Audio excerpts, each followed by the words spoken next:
not change simply because of the lack of options for the states, particularly towards the end of the financial year. And this is, of course, another example of the way the fiscal autonomy of the states was first curtailed by the GST Act and thereafter by the way it was implemented in the context of the pandemic using the so-called Act of God argument. Perhaps taking note of some of these curtailment, the Finance Commission has recommended, as has been mentioned earlier, a higher borrowing ceiling for the coming financial year at 4% and then 3.5%, with an additional 0.5%, which is linked to power sector reforms. Now, let me talk about Kerala's development outcomes as it stands at present. Kerala has a per capita GSDP of 22,548 against the national average of 1,40,422. 2,25,484 against the national average of 1,40,422. We have also been achieving double-digit nominal growth rates for the last 7 years. We are topping the social indicators nationwide. Kerala is at the top of the SDG index of the Niti Aayog and of the devolution index of the Ministry of Panchayati Raj. However, our fiscal situation is turning dire. In particular, as noted by the finance minister, our capital expenditure as a percentage of GSDP is 1.2 against the national average is 2.5. And our fiscal deficit, revenue deficit, and debt ratios are also higher than the national average. So is our committed expenditure as a percentage of total revenue expenditure. In that context, as I mentioned, the fiscal transfers that have been announced by the Finance Commission is a bit of a mixed bag for Kerala, with a loss of fiscal autonomy, a declining devolution share, as the state becomes a victim of its superior demographic and economic performance.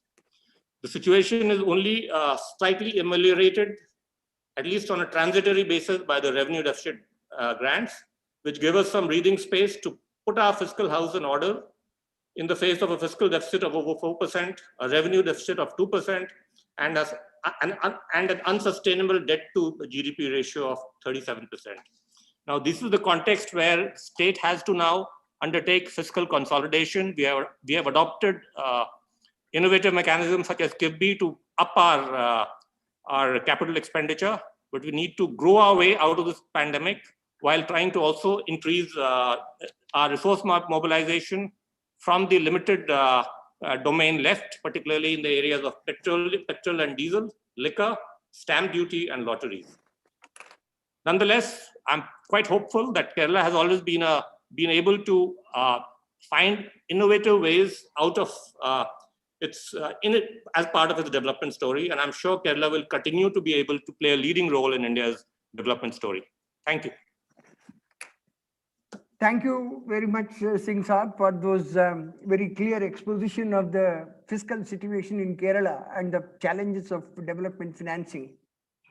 Of course, Kerala has been finding innovative ways, and surely, with people like you, being in charge, you'll find innovative ways to deal with the things. Now, let me turn to Dr. Narayana to give his views on the whole issue of development financing. Dr. D. Narayana. Mute. Yeah. Hello. Am I audible? Yes, you are. Yeah. Respected Professor Chair, Professor Rao. I am not going to talk just about Kerala, because I thought since the Finance Commission report has come, let me put it on a slightly different footing. I have a PowerPoint presentation. I'll take you through that. I've titled my presentation as Repressing Deficits of States at What Cost? And next, please. You see, the whole question of KIFBI and other investment in the Kerala context came because we felt that there was a huge infrastructure deficit. Now, this infrastructure deficit is not confined to just Kerala. It's a pan-India sort of a phenomenon.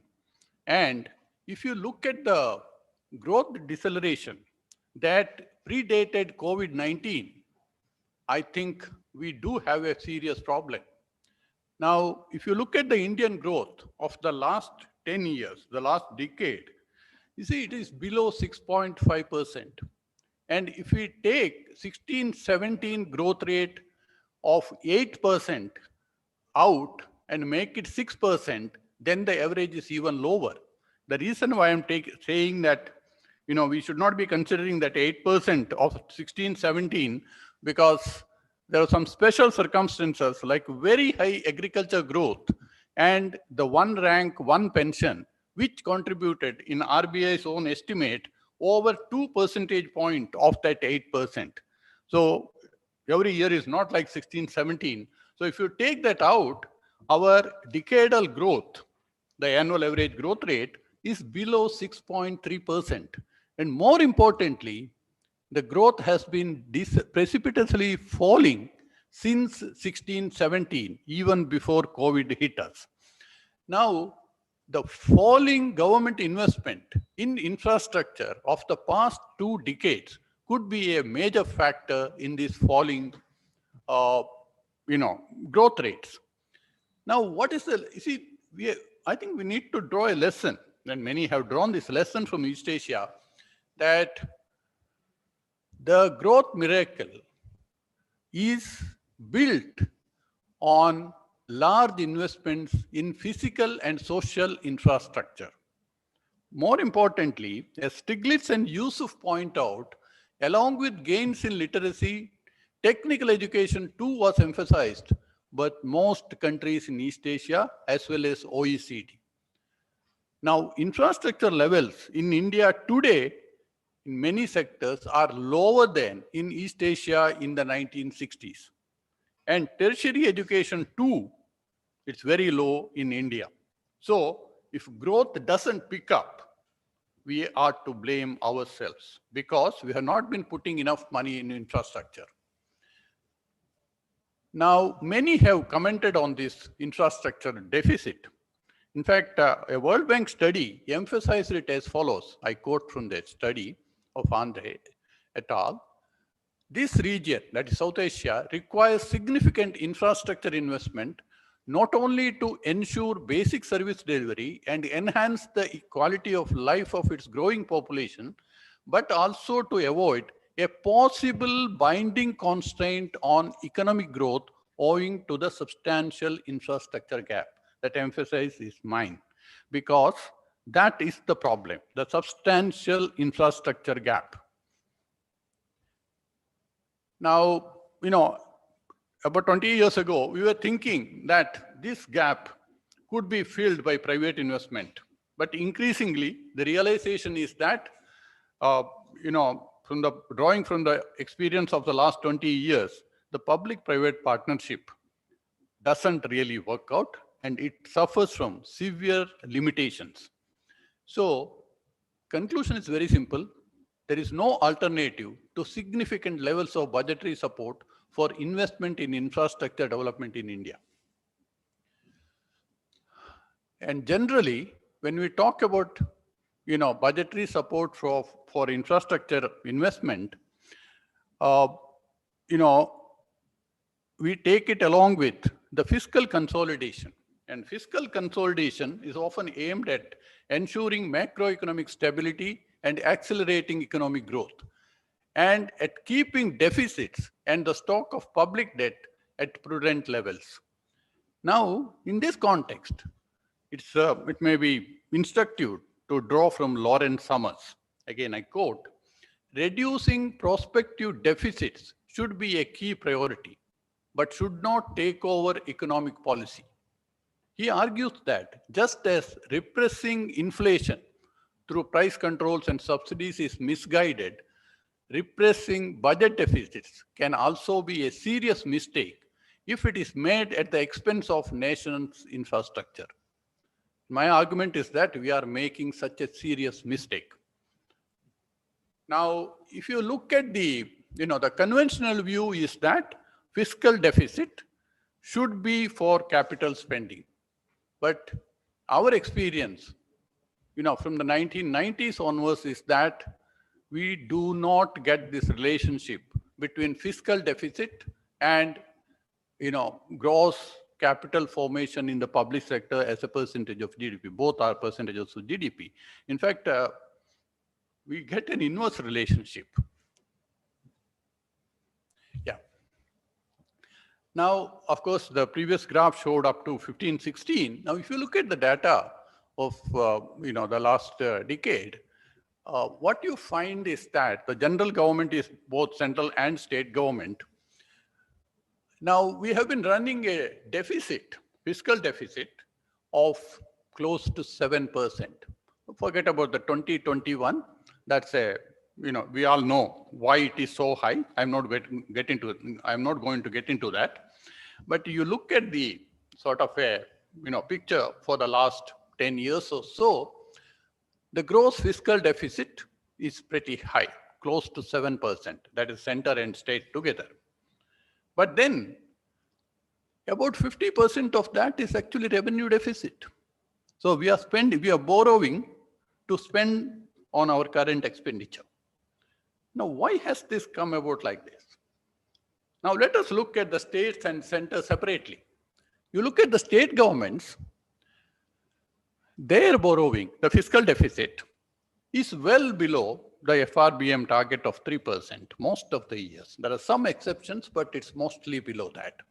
And you look at the revenue deficit. In fact, they have been running revenue surpluses many years, but the recent trend is slightly different, but more or less they don't run huge revenue deficits.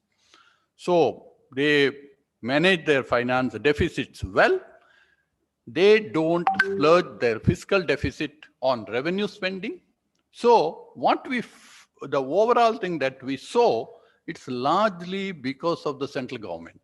That's the last two columns. You look at the numbers.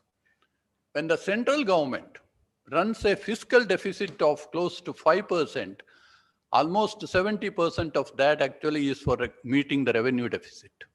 Now, this has continued year after year. And then what is left for capital spending? It's only about 1.5% of the GDP. Even that, out of that, about 0.6% of GDP is defense capital spending. So, what is the center spending on civil infrastructure? It's just about 1% of GDP. That is what we have come to.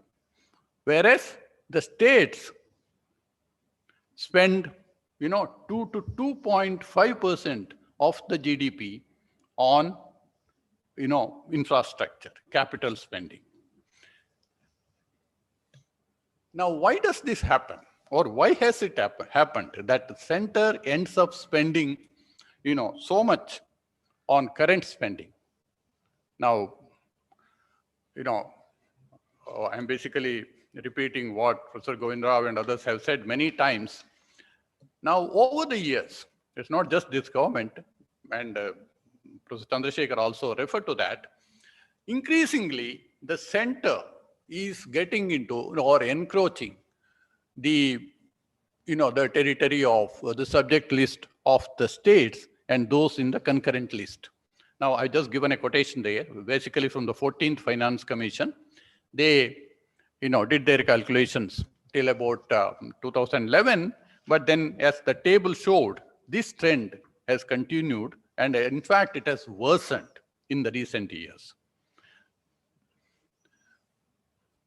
Now, if you look at what the table showed, if the states borrow and spend it on infrastructure, and center borrows and splurges on revenue spending, then ideally, any squeeze on fiscal deficit should fall on the center. Any rational individuals, politics apart, one should be thinking that, okay, if you have an infrastructure deficit and if you have to garner resources for meeting that, I think in a federal structure, what we should be doing is to allow the states, because they don't splurge it on revenue spending.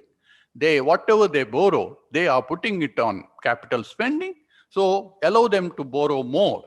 That should be the strategy. That's what simple common sense, and of course, economics also will tell you. But what has the Finance Commission in its report said? Again, if you look at the recommendations for the states and the center, what you find is that, of course, the COVID situation is different. They have relaxed the conditions, but after that, they have said it should be brought down to 3% for the states with some conditional relaxations. That's what this is para 99 of the 15th Finance Commission's report. But the more interesting is this table, indicative deficit and debt path for the central government. Though it's titled as central government, you actually have the states also there. You just spend a few minutes on this. Now look at those numbers. Revenue deficit union. So the Finance Commission is basically giving a free hand to this union. Oh, you borrow, but spend it whichever way you like. We don't bother too much about that. Whereas for states, it is indicating that you balance your revenue account, try to run surpluses so that you have money for investment. Now look at those numbers. It's all negative. That means the states have to run surpluses in the revenue account, and it should increase. Minus 1.1 in 23-24, minus 1.6, minus 2.4, and then don't borrow, strictly below 3%. Whereas union, you just look at those numbers, fiscal deficit, of course, the pandemic year 2021, it's 7.4, comes down, but it's still 4% in 25-26. Out of that, 2.8% of GDP is for, revenue deficit. Now, this goes completely against what we thought, should be, because looking at the previous table, and if the central government is, using up all that, what it borrowed for revenue spending, some controls on that should have come about. But that is not to be. That is what the Finance Commission has recommended. Now, this actually follows what was said in the Fiscal Responsibility and Budget Management Review Committee, because that was the guiding paradigm of the 15th Finance Commission. That the operational target should be, the deficits, and that is what it has done. So this is actually, that's why I thought I should quote Lawrence Summers and that paragraph. And this is exactly what, the repressed deficits mean. Thank you very much.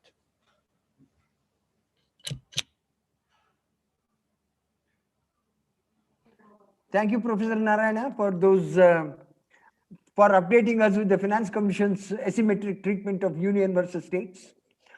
Well, this has always been the case. In fact, I'm reminded of what Guhan said, that the Finance Commission barks at the center, but only bites the states. And that's always the case. And it doesn't have anything else to do. But at the same time, you should also know that the macroeconomic stabilization is predominantly a central function. And if they goof up, it is their funeral, nothing more can be said on that. But anyway, now let me ask my good friend Pinaki Chakravarti to give his views on the whole issue of development financing. Thank you, sir. Thank you very much for this opportunity. So I'll just speak on development financing in the context of the budget numbers as well as the Finance Commission's recommendations. First, let me start with the budget number. The macro number If we look at the GDP growth, budget assumed a GDP growth of 14.4% for the year in nominal term for the year 21-22. And if we look at the total expenditure in the budget is 34.83 crore, which is around 15.6% of GDP.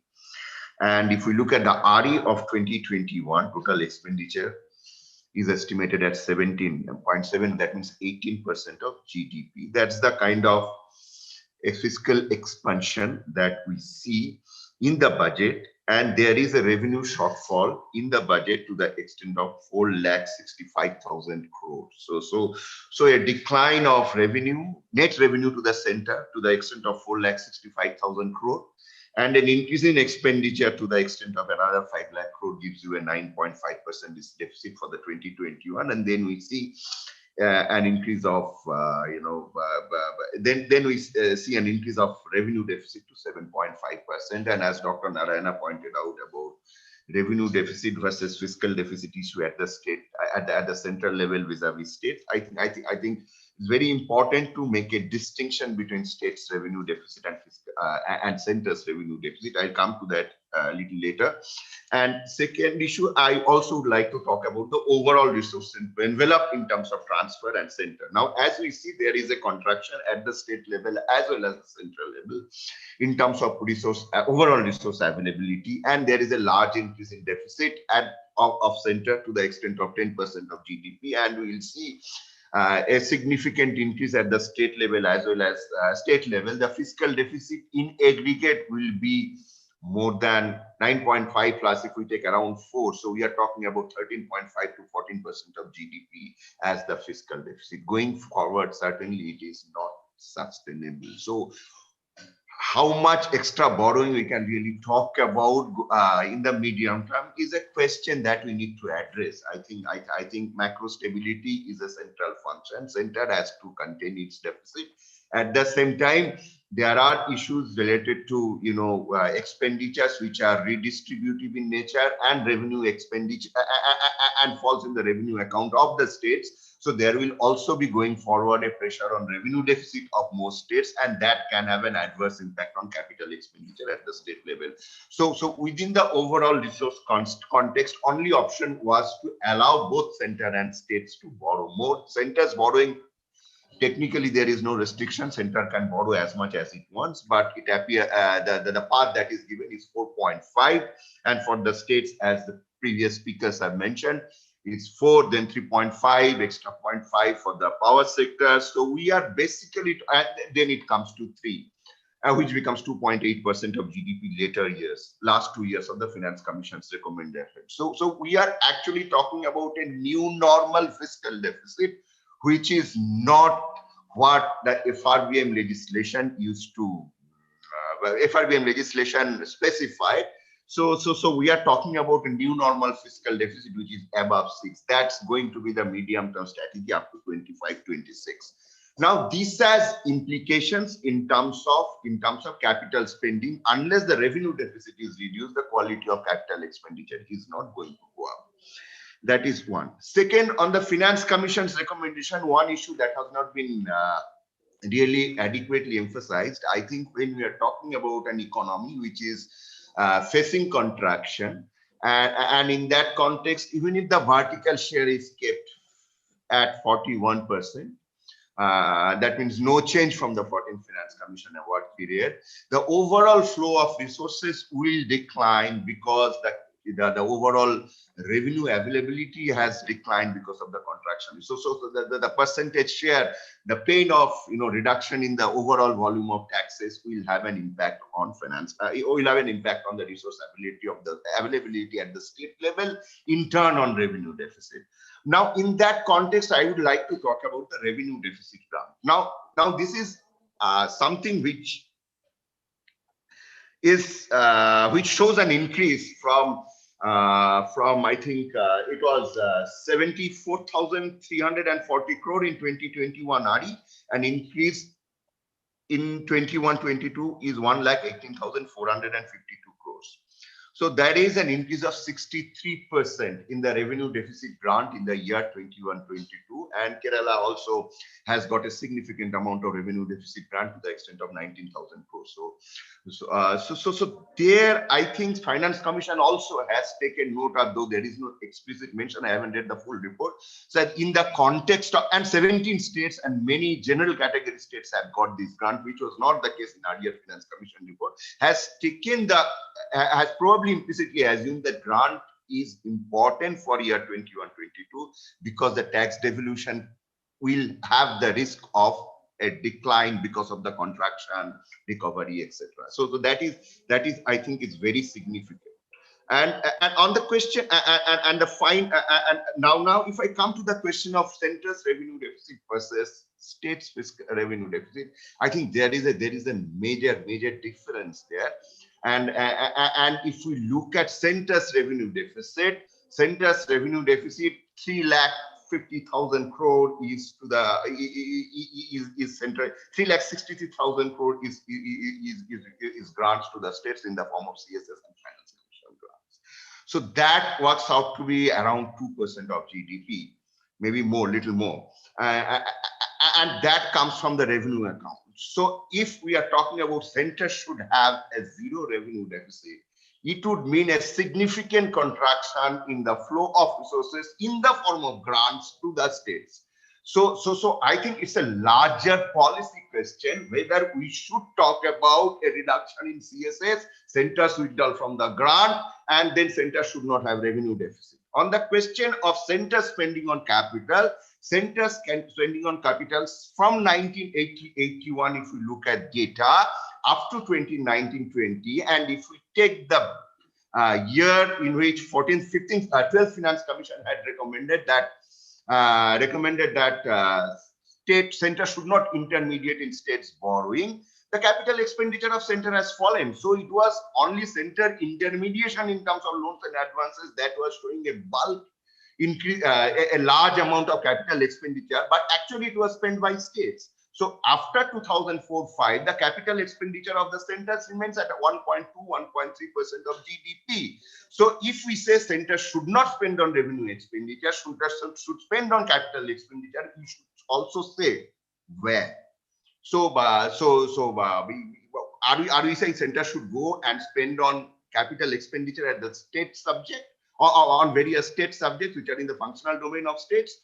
Should center withdraw from grants? So I think these are larger policy questions which are very complex and we need to address. And I'm very glad that Finance Commission has said that there has to be a review of the CSS, which was also recommended yesterday, which was also announced in the budget. So how do you restructure CSS? How do we withdraw from there? And how do you actually give more autonomy to the states is a larger policy question. And in that context, we have to look at states' revenue deficit and centers' revenue deficit very differently, because if we say center should have a revenue deficit zero, it means a significant fall in resources to the states.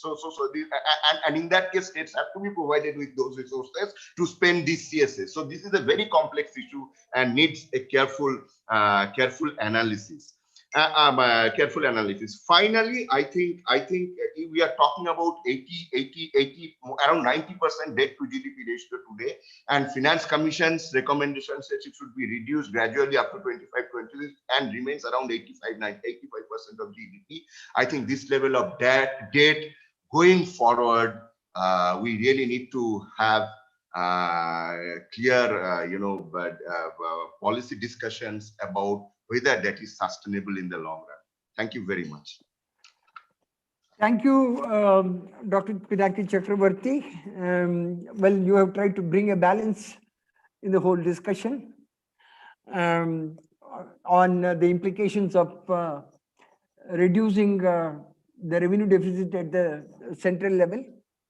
There are also questions of whether, this is true of both union and states, whether they have reached their revenue potential, so that you can certainly get much more revenues.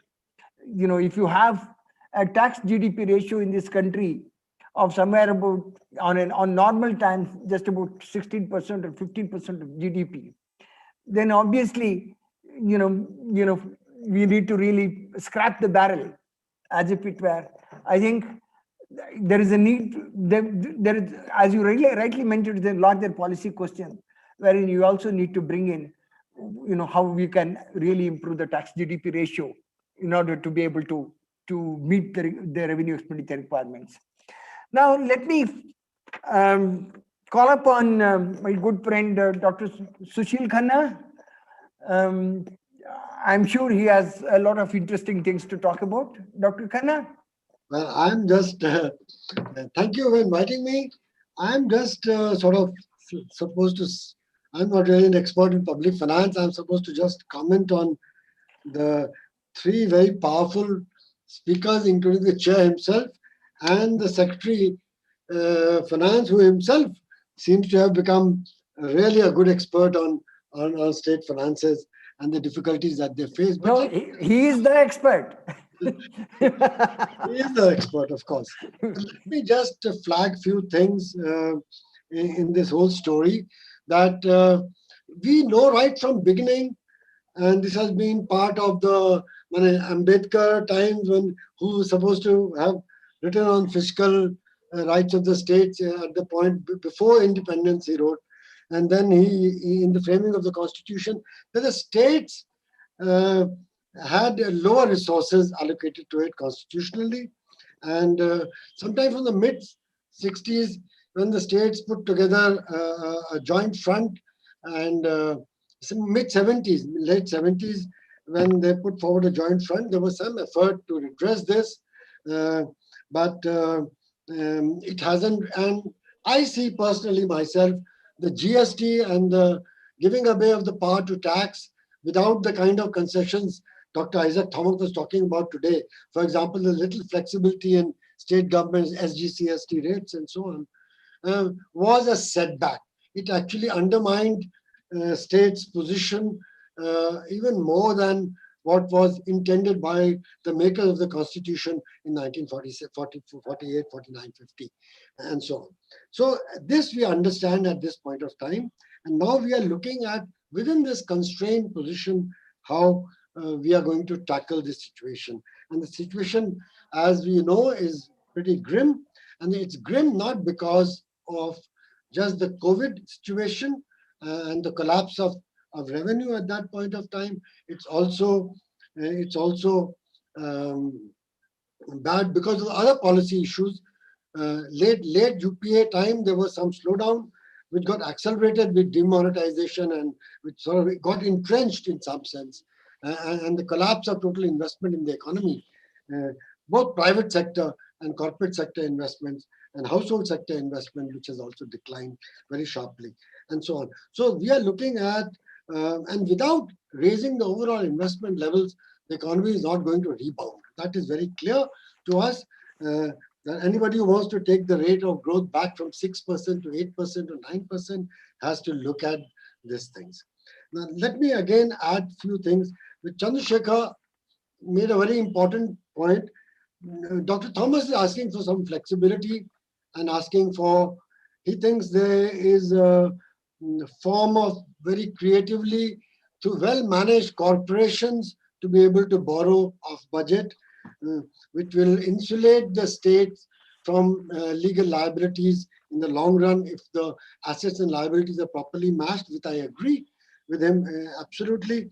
But I would say there are scope for doing a lot more there. I'll come back to that. Dr. Chandrasekhar has been talking about, has given us the idea that we need to have development institutions. I fully believe in it, that development financial institutions to provide long-term funding were essential. And I had the privilege of working with IDBI, in my young days when I started as a banker and so on. And I thought really high of them, though they were fairly under pressure from the Ministry of Finance to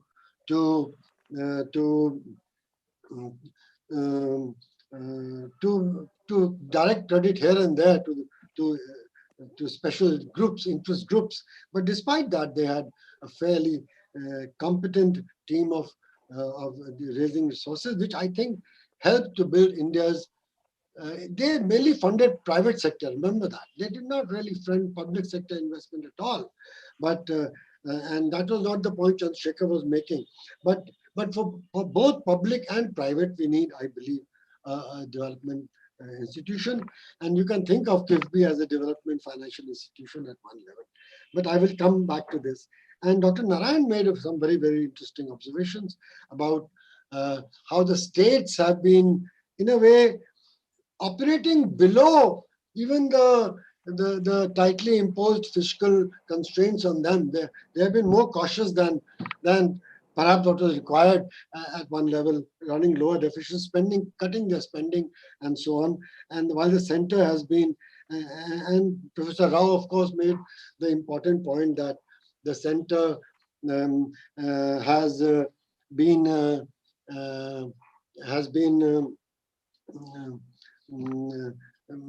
center has been levying more cesses and so on. Which the finance minister made this point. The secretary finance also made the same point, Mr. Singh, and dropping the states of their due share. But there is another contradiction which I think Professor Rao or somebody has to answer me. Professor Rao mentioned that 70% of all expenditure is at the states level, if you look at the overall expenditure. Okay. And at the same time, we are accusing center of encroaching on the areas earmarked for the state. We are saying that this encroachment is the reason for many of these new cesses, etc., that have been levied to finance the intervention in this level. So we are certainly seeing a greater centralization, which is a political question at this point of time. It requires a political response to which economists like you and me and all of you are not the right people to answer.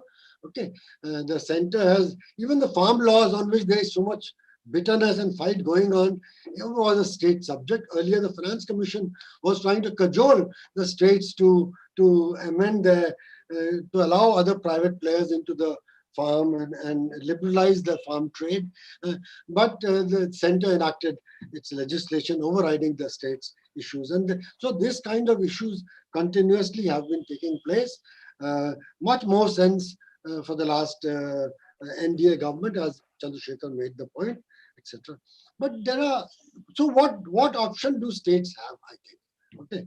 Now I just want to go back to a chart on capital formation, gross capital formation in the public sector, and which Dr. Narayan had shown us. If you look at the beginning of that curve up, when it goes up and then declines, the beginning of curve is 2004, 3-4, beginning of the UPA 1 at that point of time. And I want to emphasize the fact that a lot of this came from a buoyancy in the profits and the revenues of the central public sector undertakings, the corporations. Okay, the NDA period saw that NDA discovered that despite all this talk of private sector coming into investment and into infrastructure and electricity and stuff like that, nothing came forward. That's how they started the highway program. That's how they started the dedicated freight corridor program. And that's how they sort of, and the private sector's argument was that the state enterprises actually repress prices by subsidizing or charging lower prices, which makes entry difficult, unviable in that sense. So around 2002 and 3, there's a price reforms of all kinds, including electricity, petroleum. Though the promise in petroleum did come very gradually later and so on, which leads to sharp increased buoyancy in the profits of the state public sector and takings. I think why I'm making this point is it has a lesson for states to come. And that rises up to 2 lakh crores a year, 2.5 lakh crores a year, which is, well, still significant. And given the fact that central government has huge deficits, revenue deficits, this capital expenditure which was made possible, out of which the central government for the first time began to appropriate as a policy 1/3 of the total profits as dividends. But unfortunately, they had given up, while listing these companies on the stock market, they had given up their the ownership partly, part disinvestment as they call it. And this disinvestments meant that all this profit, 1/3 of the profit that they asked as dividends, did not go accrue to them. It went to about 1/3 of it would get to private individuals like you and me who would be holding shares in these enterprises and so on, or mutual funds who would be investing in this. Now there is can the states do a similar thing? I was just looking at it. KIFBI is a great model in a way. You can think of it as a public sector financial institution which is well governed, well managed. Okay, and governance is important in this whole story. Can the states do it? I think the only state which at one point of time had substantial surpluses from which would be significant to the budget was Gujarat.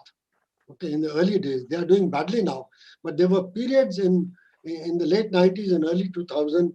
Okay, even before Mr. Modi comes to power, and a little later, where the state-owned enterprises of the state government in Gujarat were lucky, partly because of the Bombay High and petroleum and gas and all that kind of a thing, in which many state units also got involved to have been able to have substantial surpluses. Kerala has a large number of enterprises. Okay, Dr. Joseph mentioned that I have meddled in the state transport and stuff like that, whose deficits are actually unacceptable if you look at it.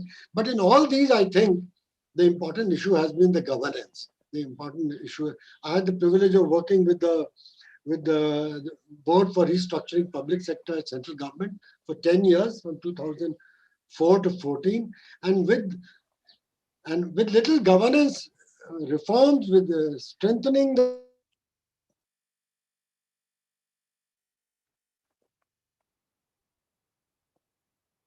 convert them into profit making. Some of them actually listed in the stock market after that. Okay, they were all loss making at that point of time. I also had worked with Kerala Finance Corporation, which again I believe was just through better the kind of governance which KIFBI is exercising would be able to do.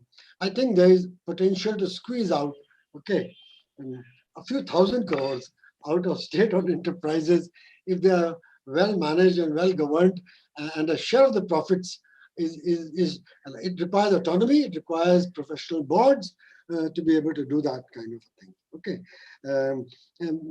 I think even the selling of large-scale public sector, which is part of the budget this time, privatization, I'm dead opposed to it, because I think what they are asking to raise to sell is less than even today, after the decline in, they have sold off many enterprises earlier. They have sold off petrochemicals and stuff like that, the scandals of the privatization in the NDA 1 period. But even now, last year, for example, 17-18, the profits of the gross profits of the, not gross, the net profits of the central public sector undertaking were 1,60,000 crores. Okay. And if these are important source of revenue to the budget, okay, not to be sold off to private sector in some sense as a one-time gift, okay, and the kind of revenues, kind of money they hope to is shocking, because this kind of revenue you will be able to get as profit in a span of a decade or so from some of these enterprises. So I think there is a potential to a left-front government which believes in state intervention in the economy, in the infrastructure sector, as well as in the social sector, okay, should be able to govern. In all these, the governance has been very vital. In Kerala's model of even decentralized healthcare and stuff like that, actually speaks of much higher and much more efficient level of governance at the local self-government institutions and everywhere. And there's a continuous effort being made to strengthen it. I think the same effort needs to be made for state government enterprises also, all of them. And there should be a dividend expected out of them every year, which should run into, I believe, a few thousand crores possibly, at that kind of a thing. Okay, so I think the states have a double bind at this point of time. Pinaki was rightly pointing out that the numbers are very suspect, the kind of assumptions made in the budget. And as we go along, there would be a very large deficit, combined deficit looming before it, because the kind of revenues that they are projecting are not likely to materialize. And he thinks that there is very little scope to add to that by the states and by anybody else. So it is going to be a very difficult, in the medium term, Kerala and other states are facing a very tough scenario, and I think they have to prepare for it. And wherever you can squeeze out some resources for investments, how to protect investment. Investment is vital to rebouncing the economy, bringing it back, growth, whether at the state level as well as the central level. Okay, and in which state agents, state agencies, state raising of money, state capital expenditure plays a vital role. I think there is a lot which center can do, lot on infrastructure. Somebody made the point: if states are going to do it, is center encroaching on that? I think Dr. Narayan made the point. No, center has so many areas. Our railways have stopped carrying goods. The share of road has gone up, which is polluting, which is much more costly. Okay, and railways are far more efficient at moving commodities. With containerization, it's easy to move even smaller commodities, and they did not have the capacity. The freight corridors was one of those things that they thought of at that point in time. Okay, and the ports and the containerization of the ports and moving goods faster, there is a lot infrastructure investment needed, which is entirely center. No states are. The only state which has spent on ports is actually Gujarat again. Their minor ports garner substantial amount of revenue, by the way. And Kerala also has a potential of using its minor ports to be a source of revenue with infrastructure investment at one level. So I think on the whole, we are in for a very difficult time and requires great thinking, innovation, and I would argue governance in some sense. Governance of the with creating more responsible professional boards in many of these units and enterprises, and bringing in experts from sometimes maybe private sector people, just to manage these companies and run them and so on. That's all. I rest my case. Thank you, Professor Khanna, for that overarching view of the development financing that you have put forth. Now we have a few minutes. Dr. Joseph, are we going to have the question answers, and how are you going to manage it? Yeah, sir, we have a few queries and remarks in the chat box. Perhaps please permit me to read it so that our experts could respond to that briefly. Yeah. I also encourage the experts to look at the chat box. I will read it for your reference. Here, Shajindran Sridharan says that this is, I think if the SGST part of GST is allowed to change as per the wish of each state, keeping the total unchanged, all states will ultimately demand 99% of SGST and 1% of CGST. On the other hand, if the total is allowed to change, it will go back to the earlier scenario where the different states will have different tax rates. Now, there is a remark from Zakaria Siddiqui that yesterday in the budget of the central government, there was something like what's our KIFBI initiative. And from G. Devi to everyone, there is a need for rationalization of tax rates like land and property tax, employment tax, license fee of public buildings and the markets, license fee of local buildings, etc. Also, the tax collection mechanism need to be efficient. Now, there is another question. This is Satish Kumar case. Taking cognizance of the fact that there is severe resource crunch for development financing, state governments should restrained from unproductive spending. Large number of affluent people are now availing the freebies provided by the state government through PDS. Should a state government facing severe resource crunch continue such freebies to people having income above certain level? Now, Anita Kumari's remark is the reduction in fiscal deficit of state is due to the conditionality being put into the borrowing limits of the state governments? It's a question. Then Zakaria Siddiqui is drawing our attention to a recent article by Pinagi Chakravarti and others. That is for general enlightenment. Now, Anita is another remark. As per 2021 revised estimate, the fiscal deficit of central government is 9.5%, the higher than the expectation of 15th Finance Commission. Now, finally, the local finance is always come out of the picture, come out of the maybe under this discussion of fiscal federalism and development financing. We expect the comments from the panelists regarding the declining trend in the extent of fiscal decentralization, both in revenue and capital terms. Then could it be that there is no political, Zakaria saying that, could it be that there is no political pressure to spend on infrastructure because systematic inaction by the state has lowered the expectation?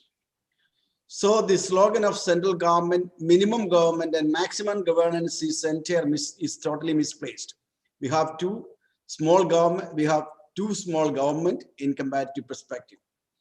Privatization, Sridhar is making a very interesting remark toward privatization of public sector, and is like a man selling his house to buy a shirt. I think Sridhar is our old friend, is a journalist. Thank you, Sridhar, for joining, to all of you. This is minimization of government for reduction of government size. Now, final question. The circle has taken its full run with the budget announcement of reviving the DFIs. Given the shorter duration of liability components of scheduled commercial bank, it is amply clear that they would end up with ALM mismatches if they attempt to do infrastructure financing. Good that this has been realized and better sense has prevailed, at least at this stage. Governance, final, this is Anita Kumari's remark. Governance improvement should be done with the existing executive system rather than setting up new institutions. Yeah. Now questions that keep on coming. I will. Shivani Batola is asking. Kerala is a state which is known for having good HDI achievements, but still the per capita income is not impressive. What could be the possible reason? Do you think political dominance by a single party affects essence of fiscal federal system? Shyam Prasad from Central University of Kerala asking the all of us. I'm sure there'll be more questions. There are a lot of questions. Thank you very much.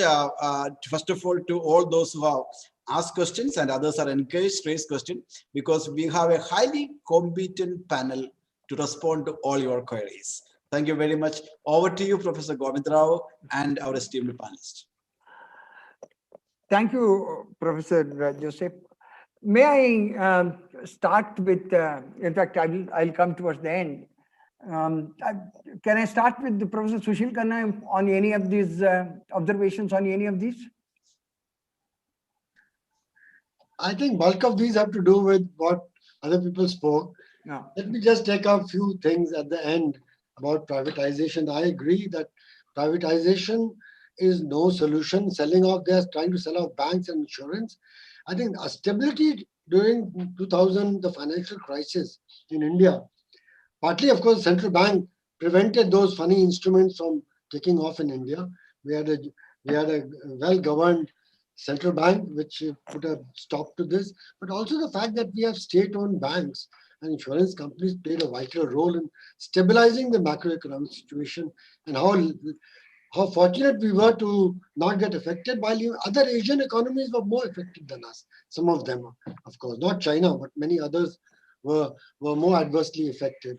who are more integrated into the global capital markets. So I do believe that trying to sell off and privatize and sell off companies like shipping corporation, they even threaten the strategic Atmanirbharta, what the Prime Minister has been talking about. They threaten India's security because every country wants at least 20-30% of the freight to be carried in its own ships. Even America reserves certain freight for it. Chinese, of course, carry a lot more in their own ships. And I know shipping corporation ships going to Iran to pick up oil without Lloyd's insurance covers, simply because the government of India wanted, because America had put sanctions, while the government of India continued to import oil from. So there are many, not just issues of governance and fiscal, there are issues of national autonomy, national strategic things in selling off these enterprises. Second is that it's so short-sighted that with better governance, you can get a revenue stream which can really sustain a modern capital expenditure in the economy directly by, some of it goes to the central government as dividends, 1/3, as I was telling, of 2 lakh crores, and certain amount is directly spent by those corporations who have built really, I mean, people don't forget that NTPC, etc., has 40% of total power generated in the country comes from those central public sector enterprises in electricity and so on and so forth. So you can go on into many other issues about this. I will leave the issues about, I think there's a misunderstanding about what the finance minister said about leeway about SGCST. Somebody else will. Yeah. No, I think will clarify that. I think I will. Somebody will answer. Hand over to others. Mr. Singh is better than me. Professor Chandrasekhar? Well, there were just 2 remarks relating to what I said, or three remarks relating to what I said. I agree. Yes, I do think that there has been a return to an idea that development financing institutions are quite crucial in mixed economies. The government is trying to do it in a slightly different way in the current budget, and the only disagreement I have is not the one which is being proposed is not a KIFB equivalent. I think KIFB is a much better designed and much better governed system than that is likely to be, because that's really going to be targeted at providing capital to attract large corporates of a certain kind into the infrastructural area. But yes, there is a recognition of the crucial role of DFCs and DFIs in India. Thank you. Thank you very much. Let me ask Pinaki. Pinaki, are you there? Okay, Dr. Narayana, I'll come back to Pinaki later. I just want to make one point. Now you see, too much squeezing of the states, asking them to cut their deficits and, turn the revenue account into surplus.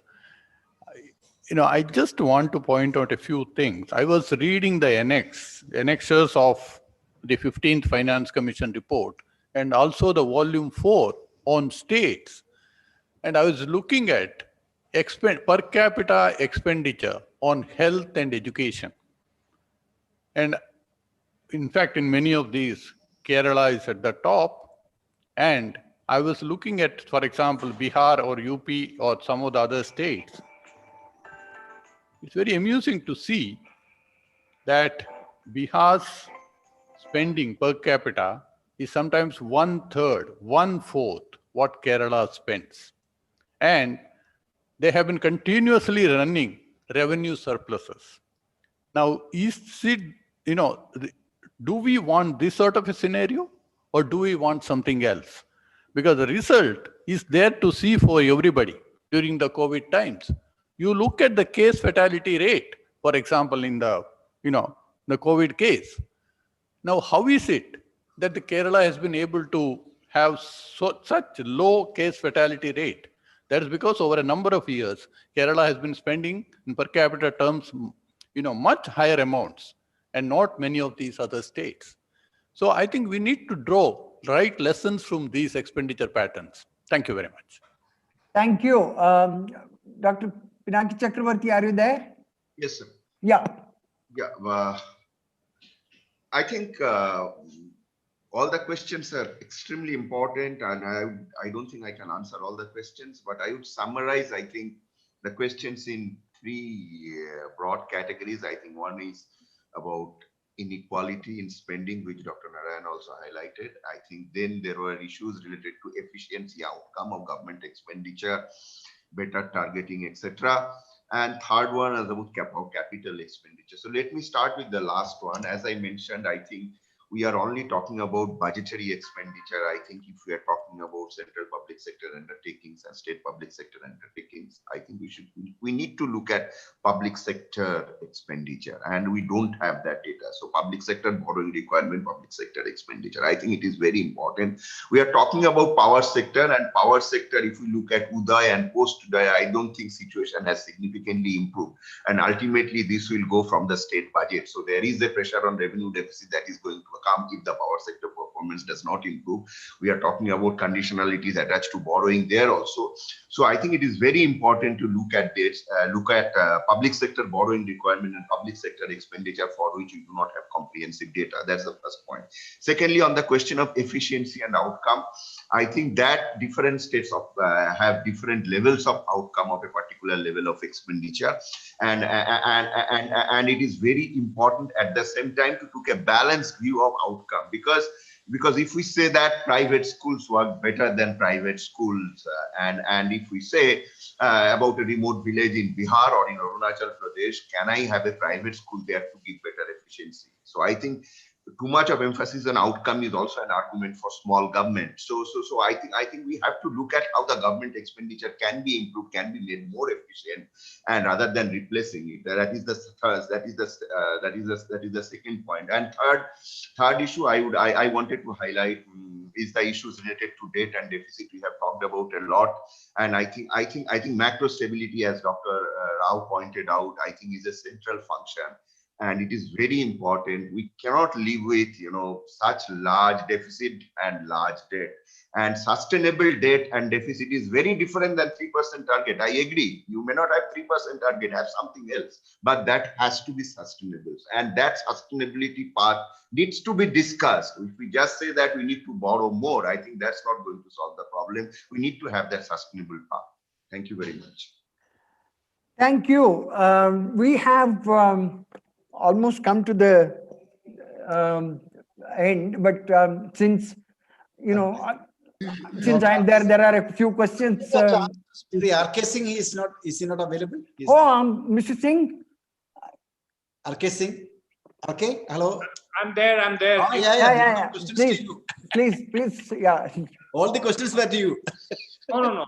I don't think so. I think most of the questions have been covered. I'll just briefly mention a couple of them. One was about property tax and whether we are realizing property tax potential. That's very correct. Local bodies in Kerala are, as a whole, collecting only about 150 crores as property tax. The potential is supposed to be 2,000 crores for rural local bodies and another 2,000 crores for urban local bodies.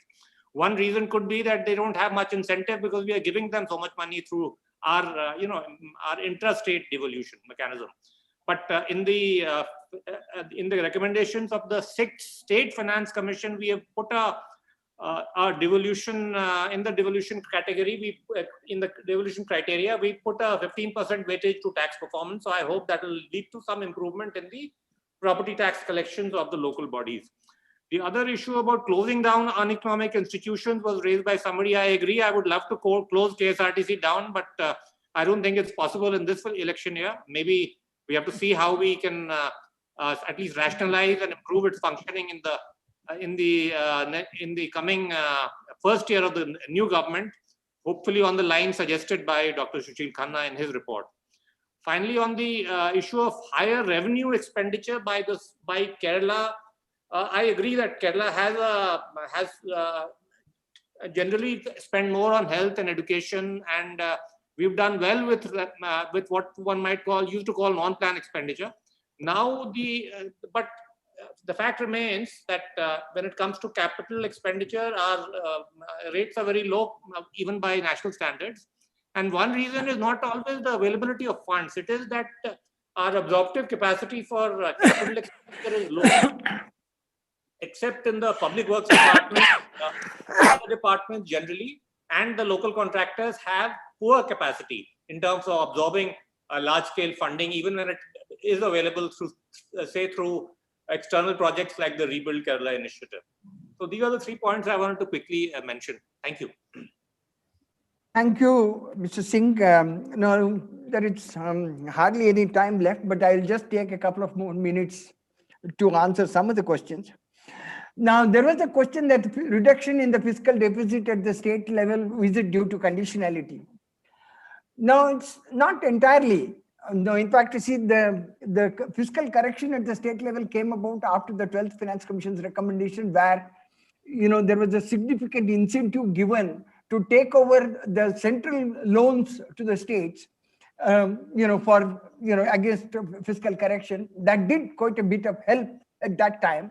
But subsequently, even though the states are allowed to borrow 2-3% of their GSDP, they have been borrowing much less. And there are some states which have been borrowing. In fact, there are, you know, the Orissa, for example, for a long time was borrowing only 1.5 to 2% of GSDP. So it's quite a lot of the states have actually behaved very responsibly. It is not the conditionality per se that is responsible for what it is. Well, I mean, there are states which have peculiar problems, and then obviously they have had a much more difficulty. Mr. Singh has already, sort of said things about, unproductive expenditure.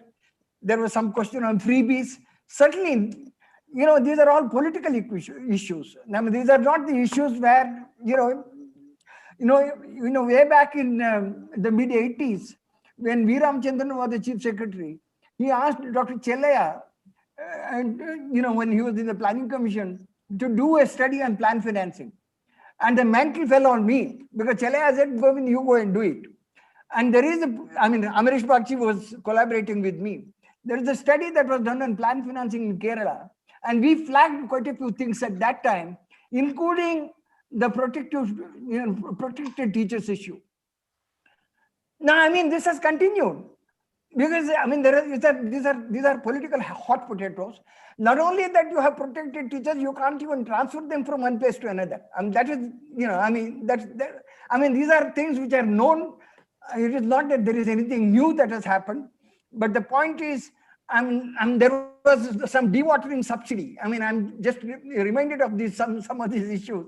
And once you take up certain things, it's very difficult to remove them. On the SGST, it is not that, you see, if you have a separate thing from the center and the state separation, and then you allow the states to do this thing, actually, states can be allowed to function within a band. It is not that 99% states and then 1% center. The states can be allowed to work within a band. And so obviously, within that band, they can change the rates. And considering the type of problem that we have already gotten into, since we have already agreed, now it's not easy for us to get back into saying that, no, we will not have the GST regime any longer. Now, we did talk about freebies. On the local body thing, look, at the point simply is the fiscal issues at the local body level is entirely in the state's domain. You look at the constitution and the state list entry 5, which basically says that anything to do with the local bodies will have to be done at the state level.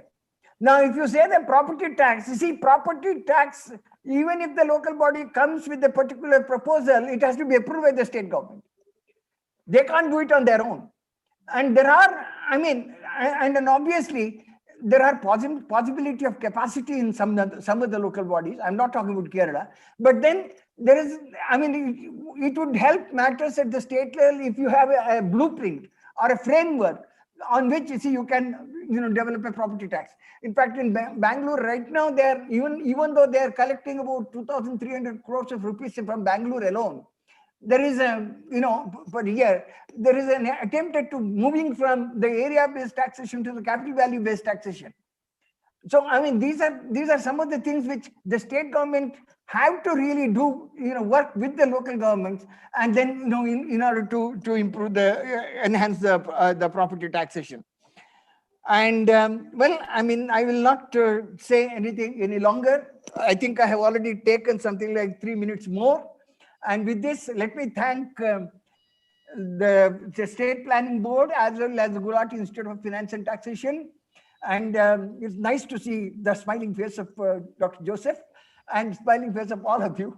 Thank you very much. And let me bring the session to a close. Thank you, Professor. Okay, thank you. I think Thank you. thanks will be officially said by Sri Shaji, Mr. Shaji. Good afternoon to all, sir. It's my proud privilege to propose a vote of thanks for this vibrant section on federalism and development financing. I, on behalf of the Kerala State Planning Board, Government of Kerala, extend a hearty vote of thanks to all speakers for sharing an insightful and valuable opinions on the changing nature of fiscal federalism in India and its implication of center-state fiscal relations. I wish to express my gratitude to Professor M. Govindarao, the chair, for his enriching talk on physical empowerment of states, increased burden of the state with a lower resource base. So also highlighted the issue of increasing the share of cess and surcharge in gross tax revenue of the central government. Thank you so much, sir. I express my deep sense of gratitude to the Honorable Minister for Finance and CARE, Dr. T.M. Thomas Isaac, sir, for delivering an inspiring message highlighting the physical challenges confronted by the states in development financing and the possibility of raising funds from tax and non-tax sources, and also resorting to the alternative sources like a KIFBI. Thank you, sir. I would also like to express our sincere thanks to Professor C.P. Chandrasekhar sir for giving an excellent coverage about the implication of development finance in the state in the current scenario. It shows a clear picture about the Government of India process of centralization without taking responsibility, and highlighted the mismatch of risk and returns associated with the long-term capital investment and the relevance of development finance institutions. Thank you, sir. I would also like to express my gratitude to Dr. Rajesh Kumar Singh, IAS, Additional Chief Secretary of Finance, Government of Kerala, for his informative lecture on the resource crunch faced by the state and about the Finance Commission report and the seriousness of vertical physical gap of the state government. Thank you, sir. I am also very grateful to Professor D. Narayana for his analysis on the relationship between fiscal deficit and capital formation, and also for pinpointing the substantial infrastructure gap in the growth process of the country and the state. Thank you, sir.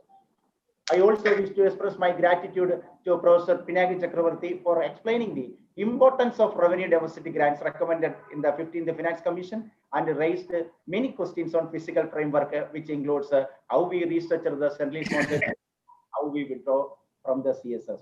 Thank you very much. I also wish to express my gratitude to Professor Sushil Khanna for highlighting the importance of state intervention on the economic and flagging of the issues of selling public sector undertakings by undertakings. Thank you so much, sir. Finally, we are grateful to Professor K.J. Joseph, Director, Guwahati Institute of Finance and Taxation, and his associates for giving a nice welcome address and coordinating the section in a fruitful manner. Thank you very much.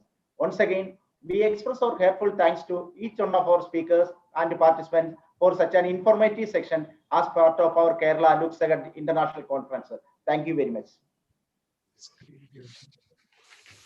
I think this was an incredible panel. I think one of the best discussions we had. I think rising really to the occasion.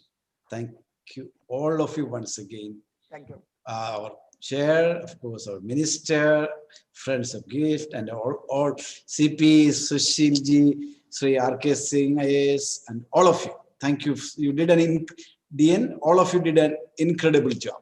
And thank all of you for the splendid participation and very provocative and very insightful questions. And this will make us think ahead a lot.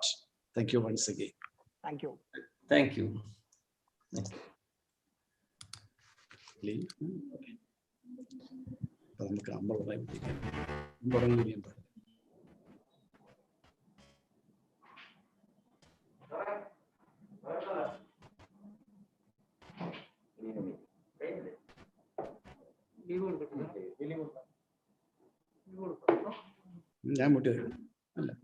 Okay, that's fine.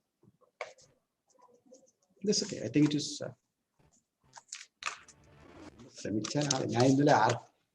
BK is so good. Even in the morning, just 10 minutes, 9:30 he called. And yesterday he called twice.